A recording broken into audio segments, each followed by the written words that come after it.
Elliot pédalait à toute vitesse dans les rues de Lyon, le vent fouettant son visage, quand un craquement sec brisa son élan. Son vélo, son fidèle compagnon, s'effondra sous lui, la chaîne brisée, le guidon tordu. Il jura à voix basse, le cœur lourd, car ce vélo n'était pas qu'un objet. C'était son lien avec la liberté, son échappatoire des disputes familiales. Il était 17 heures, et les rues du Vieux-Lyon s'animaient sous les reflets dorés de l'automne. Elliot, 19 ans, étudiant en littérature, vivait dans un petit appartement près de la Saône. Ce vélo, un vieux modèle Peugeot qu'il avait trouvé dans une brocante, était son moyen de s'évader des tensions avec ses parents, qui ne comprenaient pas son besoin d'indépendance ni ses silences lorsqu'ils abordaient son avenir. Ce jour-là, il était censé rejoindre Hugo, son meilleur ami, pour réviser un examen, mais le destin en avait décidé autrement. Désemparé, Elliot traîna son vélo jusqu'à la maison d'Hugo, dans le quartier de la Croix-Rousse. Hugo, 20 ans, étudiant en architecture, l'accueillit avec son sourire habituel, celui qui faisait toujours fondre les inquiétudes d'Elliot. « Qu'est-ce qui t'arrive, mec? T'as l'air d'avoir perdu ton meilleur ami au... Attends, c'est moi, non ?» plaisanta Hugo, ses boucles brunes dansant dans la brise. Elliot rit malgré lui, mais son regard s'attarda un instant de trop sur le visage d'Hugo. Depuis des mois, il luttait contre un sentiment qu'il n'osait nommer, un mélange de tendresse et de désir qui le terrifiait. « C'est mon vélo, il est mort », soupira Elliot, montrant la carcasse métallique. Hugo fronça les sourcils, puis appela son père. « Papa, viens voir, on a une urgence mécanique. » Antoine, le père d'Hugo, apparut dans l'embrasure de la porte. À 45 ans, il était charpentier, un homme large d'épaules, avec des mains calleuses et un regard perçant qui semblait tout comprendre. « Laisse-moi jeter un œil, » dit-il d'une voix grave, s'agenouillant près du vélo.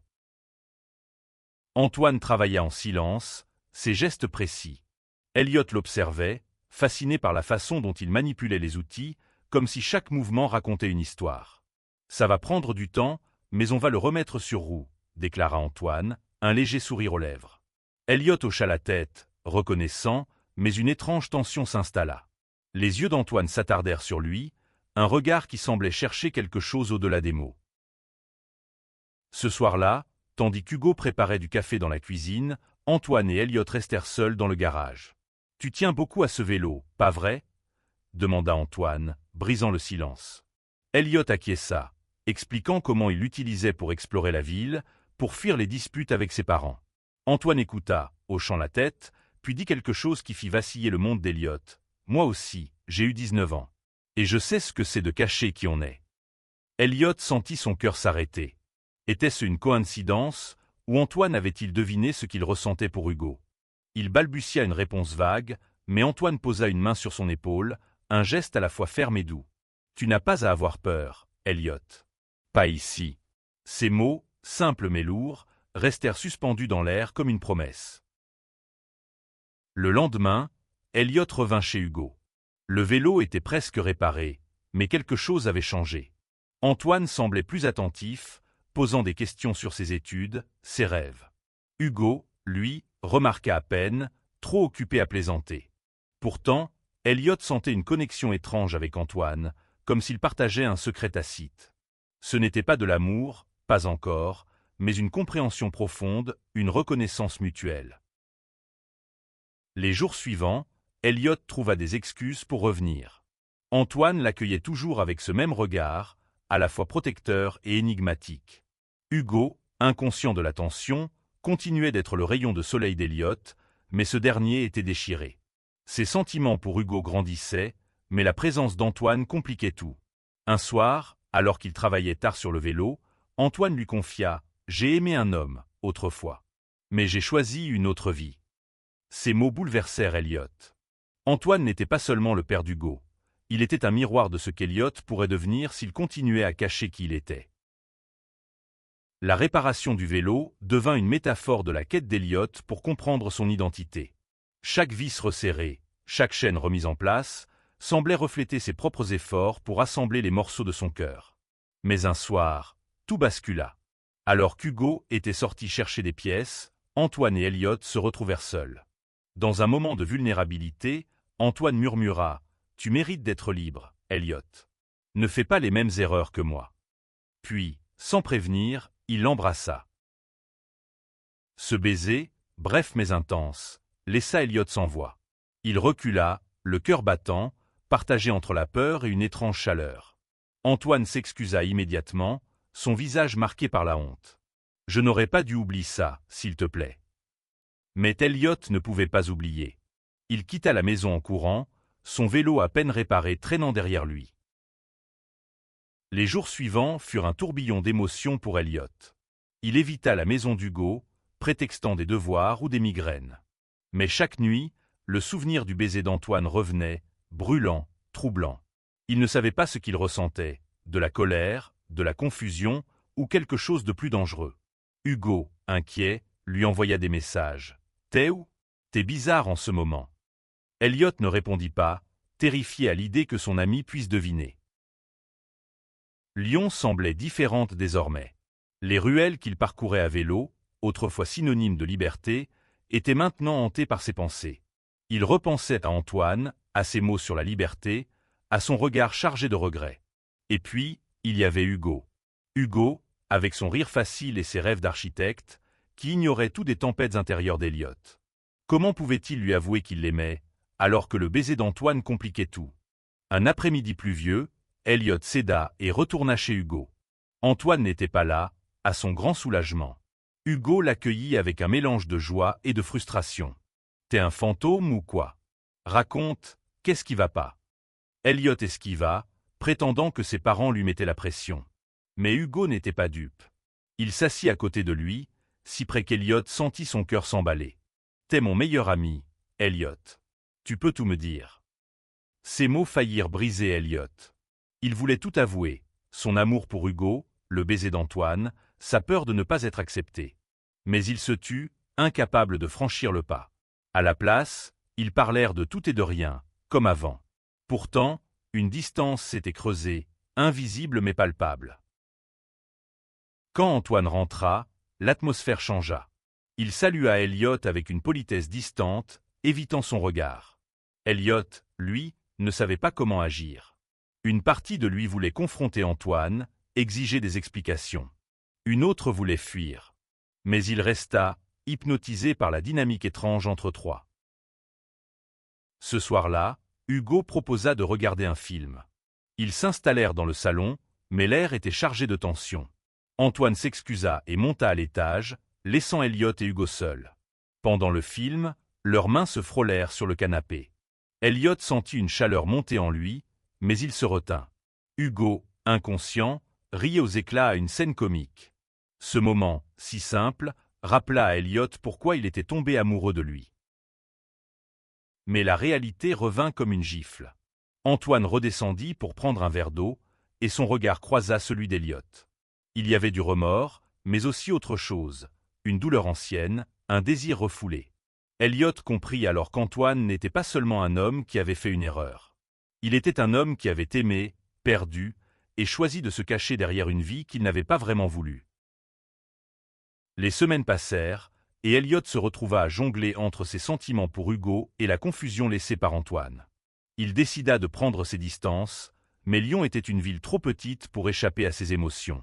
Un jour, alors qu'il flânait près de la cathédrale Saint-Jean, il tomba sur Antoine, seul, portant un sac de course. « Elliot, » dit Antoine, visiblement mal à l'aise. « Je voulais m'excuser encore.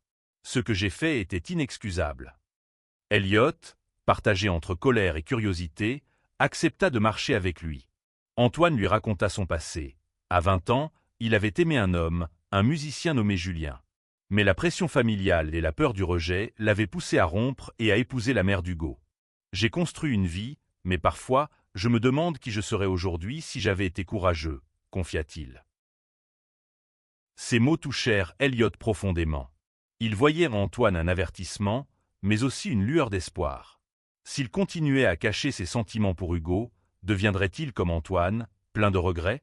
Il décida qu'il devait parler à Hugo, mais pas tout de suite. Il avait besoin de temps pour comprendre ce qu'il voulait. De retour à l'université, Elliot et Hugo se rapprochèrent à nouveau. Ils passaient des soirées à discuter de leurs rêves, de la vie, de l'amour. Hugo parlait de ses projets d'architecte, de son envie de construire des bâtiments qui racontent des histoires. Elliot, lui, parlait de littérature, de poèmes qui capturaient l'âme humaine. Une nuit, sur les quais de la Saône, Hugo lui demanda « T'as déjà aimé quelqu'un, Elliot ?»« Vraiment aimé ?» La question le prit de court. Il voulut dire la vérité, mais les mots restèrent coincés. À la place, il murmura « Peut-être.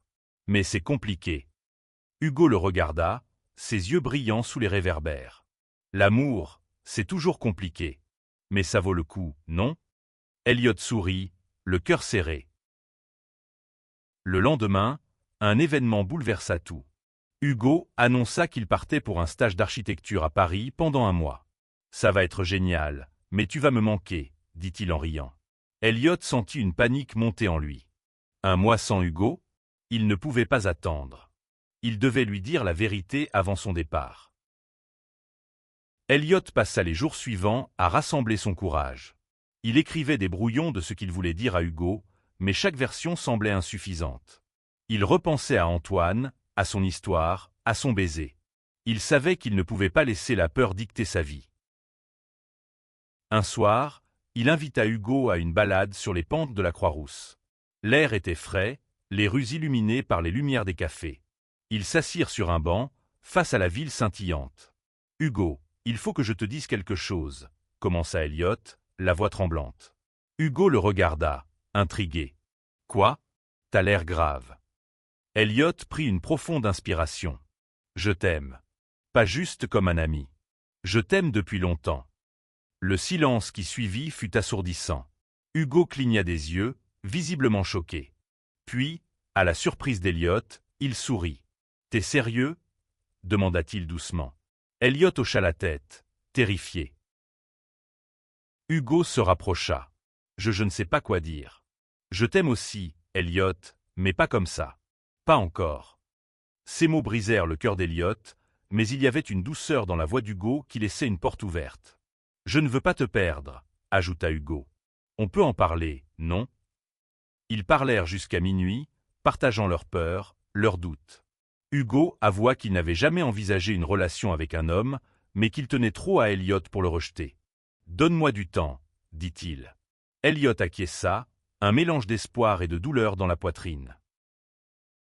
Hugo partit pour Paris, laissant Elliot dans un mélange d'espoir et d'incertitude. Ils s'écrivaient tous les jours, des messages légers au début, puis de plus en plus profonds. Hugo partageait ses découvertes dans la capitale, tandis qu'Elliot lui parlait de ses poèmes, de ses pensées. Peu à peu, leurs échanges devinrent plus intimes, comme si la distance les libérait. Mais à Lyon, Antoine restait une ombre dans l'esprit d'Elliot. Il le croisait parfois, et leur conversation était polie mais tendue. Un jour, Antoine l'invita à prendre un café. « Je veux m'assurer que tu vas bien, » dit-il. Elliot, hésitant, accepta. Ils parlèrent longuement, et Antoine lui confia qu'il avait parlé à sa femme de son passé, de Julien. Elle l'avait écouté, mais leur mariage était fragile désormais. « Tu as été courageux avec Hugo, » dit Antoine. « Plus que je ne l'ai jamais été. » Ces mots touchèrent Elliot, mais ils ravivèrent aussi la douleur du baiser. Il décida de mettre les choses au clair. « Ce qui s'est passé entre nous, ça ne peut pas se reproduire, » dit-il fermement.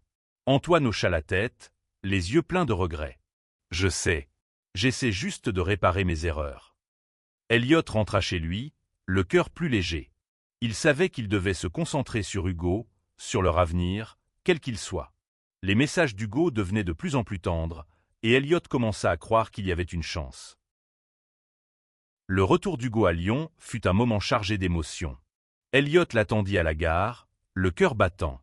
Quand Hugo apparut, un sourire éclatant sur le visage, Elliot sut que quelque chose avait changé. Ils s'enlacèrent, et Hugo murmura « T'as raison, l'amour, c'est compliqué. Mais je veux essayer. Avec toi. » Ce fut le début d'une nouvelle phase. Ils commencèrent à explorer leur relation, timidement au début, puis avec plus d'assurance. Ils se tenaient la main dans les rues de Lyon, partageaient des baisers sous les ponts de la Saône. Mais la peur du jugement pesait sur eux. Les parents d'Elliot, conservateurs, devinrent un obstacle. Quand Elliot leur parla de Hugo, ils réagirent avec colère, le menaçant de le couper financièrement. Hugo, soutenu par Antoine, devint le roc d'Elliot. Antoine, lui, traversait sa propre tempête. Son mariage s'effondrait, mais il trouvait du réconfort dans le fait d'aider Elliot et Hugo. Il devint un allié, un guide, partageant son expérience pour les aider à naviguer dans un monde parfois hostile. Un an plus tard, Elliot et Hugo étaient toujours ensemble, plus forts que jamais. Ils avaient déménagé dans un petit appartement près de Fourvière, où ils construisaient leur avenir. Les parents d'Elliot finirent par adoucir leur position, touchés par l'amour évident entre les deux jeunes hommes. Antoine, désormais séparé, avait retrouvé une forme de paix. Il avait repris contact avec Julien, son amour de jeunesse, non pour raviver une romance, mais pour guérir. Le vélo d'Elliot, entièrement réparé, trônait dans leur salon comme un symbole. Il représentait les blessures du passé, mais aussi la possibilité de réparer, de reconstruire. Un soir, sous les étoiles, Hugo et Elliot s'assirent sur leur balcon. « Tu te souviens du jour où ton vélo s'est cassé ?» demanda Hugo en riant. Elliot sourit. « Ouais, c'est là que tout a commencé. » Leur histoire n'était pas parfaite, mais elle était réelle. Ils avaient affronté leurs peurs, leurs doutes, et avaient trouvé un amour qui les rendait libres.